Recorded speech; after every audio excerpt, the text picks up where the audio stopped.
મહારાષ્ટ્રની ભૂમિમાં અનેક સંત ઉદય પામ્યા છે. તેમાં ઈસવીસન 1450ના કાળમાં એકનાથનો જન્મ થયો. જન્મથી જ માતા પિતાનું છત્ર ગુમાવી બેઠેલો એ બાળક પોતાના દાદા પાસે ઉછર્યો. ભક્તિ જ્ઞાનનો વારસો દાદાજીએ એને આપ્યો હતો. આ બાળકને લગન હતી સંતોની, સદગુરુની, એટલે એ ઘર છોડીને એક શ્રી ગુરુ ચરણોમાં ગયો. એના ગુરુ જનાર્દન સ્વામી કિલ્લેદાર હતા. એકવાર તેઓ ધ્યાનમાં બેઠા હતા ત્યારે શત્રુએ તેમના પર પાછળથી હુમલો કર્યો. ત્યારે યુદ્ધના અસ્ત્ર શસ્ત્ર લઈને યુદ્ધ ભૂમિ પર જઈ પરાક્રમ દર્શાવી વિજય પ્રાપ્ત કર્યો. શત્રુને પરાસ્ત કરી પરત આવી વસ્ત્ર શસ્ત્ર પાછા એને ઠેકાણે મૂકી દીધા. ક્યારેક તેઓ હિસાબ કરવાનું કામ કરતા. એકવાર 2 પૈસાનો હિસાબ મળતો નહોતો. આ માણસ રાતભર કામમાં લાગ્યો રહ્યો. આંકડાની ઘણી ઉથલપાથલ કર્યા પછી વહેલી સવારે ભૂલ ધ્યાનમાં આવી. હિસાબ બરાબર મળી ગયો. ભૂલ તો નાનકડી હતી, પણ ભૂલ તો હતી ને, એ સુધારવી જ રહી.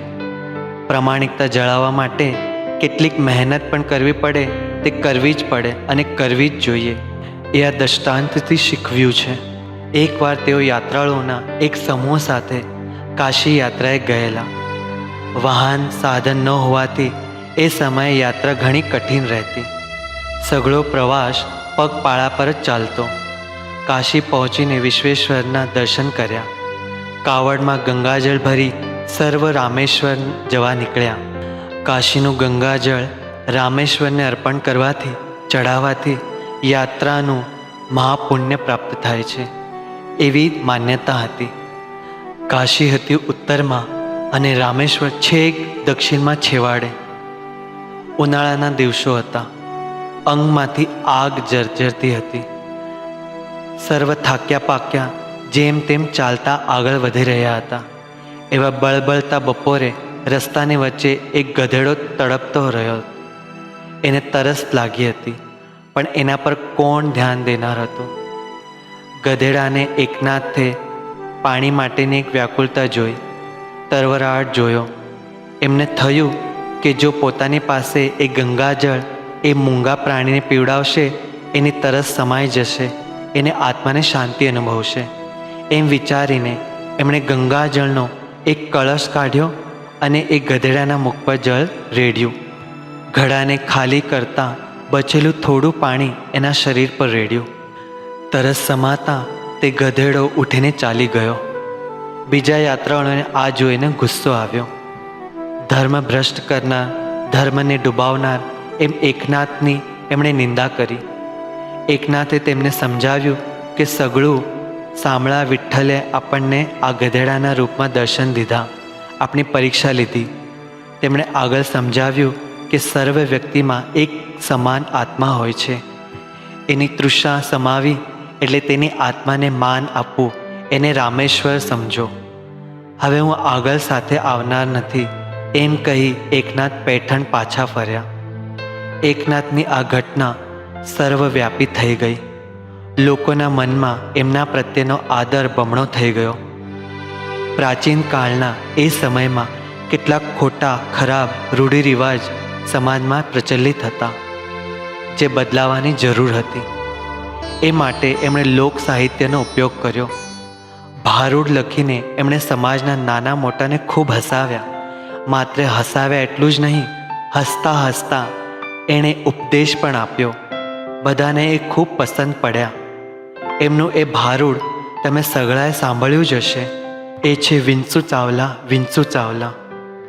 ભારૂડમાં સીધી સાદી બોલીમાં આપણા દુર્ગુણો કેટલા ત્રાસદાયક બની શકે તે તેમણે જણાવ્યું. આ રીતે શીખવતા હોવાથી શીખનારને પણ ક્રોધ, કંટાળો આવતો નહીં.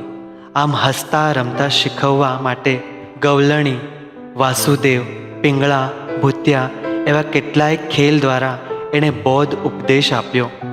રામાયણ, ભાગવત વિષય પર પણ તેમણે ખૂબ મોટા મહાન ગ્રંથ લખ્યા. બીજી પણ એક સરસ કથા છે. એકવાર બાઈ એક નાનકડા બાળકને લઈને ત્યાં આવી અને મોટેથી બોલવા લાગી, મારો આ બાળક એક સરખો ગોળ જ ખાય છે. તમે એની ટેવ લત છોડાવો. નાથ ફક્ત જરા હસીને બોલ્યા, 8 દિવસ પછી આવજો. આ છોકરાને ત્યારે હું સમજાવીશ. બાઈ પોતાના છોકરાને લઈને ત્યારે પાછી ગઈ, પણ 8 દિવસ પછી પાછી આવીને કહેવા લાગી, લો સુધારો આને, હવે સંભાળો, એને સાંભળતો જ નથી આ મારું. નાતે શાંતપણે પેલા બાળકને પાસે બોલાવ્યું અને કહ્યું, હું તને એટલું જ કહેવા માંગુ છું કે બહુ ગોળ ન ખવાય. આપણા સ્વાસ્થ્ય માટે, તબિયત માટે એ સારું નથી. આ સાંભળીને બાઈ નાત પર ચીડાઈ ગઈ. કહેવા લાગી કે જો આજ અને આટલું જ કહેવાનું હતું તો 8 દિવસ પછી મને આટલું દૂરથી ફરી શા માટે બોલાવી? ગુસ્સાથી તે લાલચોળ થઈ ગઈ. નાથે શાંતિથી એને જવાબ આપતા કહ્યું, અરે બાઈ, મારે ત્યાં પાંડુરંગનું મંદિર છે. રોજ ત્યાં એને પૂરણ ધરાવાય છે. હું પોતે એ નૈવેદ્યનું પૂરણ ખાતો હતો. પૂરણમાં ગોળ હોય છે ને, પણ છેલ્લા 8 દિવસથી મેં પૂરણ ખાધું નથી. એટલે હવે હું આ બાળકને ગોળ ન ખાવાની સલાહ આપી શકીશ. એ માટે મેં આને અધિકાર મળ્યો છે. એ બાઈ તો સાંભળતી જ રહી. ગમ્મતની વાત તો એ થઈ, નાથની આ વાત સાંભળીને પેલા બાળકને ગોળ ખાવો છોડી દીધો. આનો સરળ સીધો અર્થ થાય છે, પહેલાં તો પોતે કરો, પછી બીજાને કહો. બોધ: હરેક માણસે પોતાને ઓળખવું અને આત્મપરીક્ષણ કરવું.